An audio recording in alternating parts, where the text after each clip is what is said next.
निधन से ठीक एक दिन पहले सुशांत सिंह राजपूत ने आखिर वो कौन सा कदम उठाया था जो सुशांत सिंह राजपूत की अपने सबसे करीबी, अपने उनके बच्चों की तरह उन्हें जो प्यार देते थे वो उनके लिए था। जी हाँ, सुशांत ने अपने परिवार या फिर अपनी गर्लफ्रेंड रिया या फिर अपने रिश्तेदार या किसी दोस्त नहीं बल्कि अपने प्यारे प्यारे प्यारे प्यारे डॉग के लिए, पेट डॉग्स के लिए कदम उठाया था।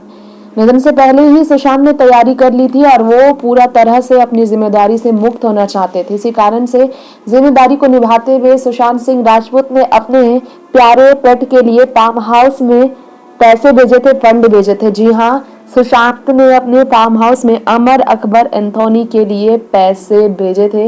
ये खुलासा हुआ है। यकीनन आपको ये जानकर हैरानी होगी, जरूर आप रो पड़ेंगे ये जानकर, लेकिन सच है कि सुशांत जिन्होंने अपने नौकरों को भी पैसे, घर के स्टाफ मेंबर्स को भी पैसे निधन से ठीक एक दिन पहले देकर सारे जो भी पेमेंट थे, जो पेंडिंग थे पेमेंट, उन सब को क्लियर कर दिया था।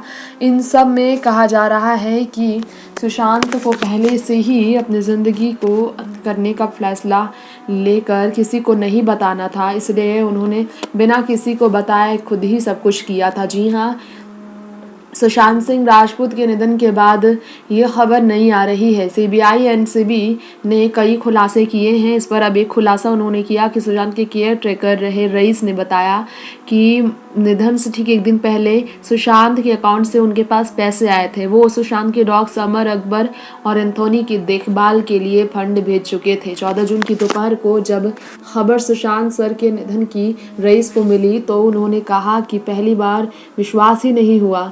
एक दिन पहले ही उनके अकाउंट में सुशांत ने पैसे भेजे थे अपने डॉग्स के लिए, और एक्टर जो ऑर्गेनिक खेती के लिए फार्म में शिफ्ट होने वाले थे उसे लेकर भी वो तैयार थे और इंतज़ार कर रहे थे कि सुशांत वो आएंगे फार्म हाउस में ऑर्गेनिक खेती करने के लिए। तो रईस ने ये भी कहा कि सुशांत सर फार्म हाउस में आते रहते थे। अक्टूबर 2019 की अपनी यूरोप ट्रिप के बाद जब वो बीमार पड़े थे तो 2 महीने तक फार्म हाउस वो नहीं आए थे। साल 2018 में फार्म हाउस किराए पर उन्होंने लिया था। कॉन्ट्रैक्ट के रिन्यू का समय आया तो वो उसे खरीदना चाहते थे और फार्म हाउस में हमेशा के लिए शिफ्ट होने की योजना बना रहे थे। यहाँ तक कि मई 2020 में एग्रीमेंट खत्म हो गया था। उन्होंने जून और जुलाई महीने की एडवांस पेमेंट भी कर दी थी, यानी कि वो पूरी तरह से इस फार्म हाउस को खरीदने वाले थे, ये उनका कहना है। नेक्स्ट 9 न्यूज़ रूम से तृप्ति की रिपोर्ट।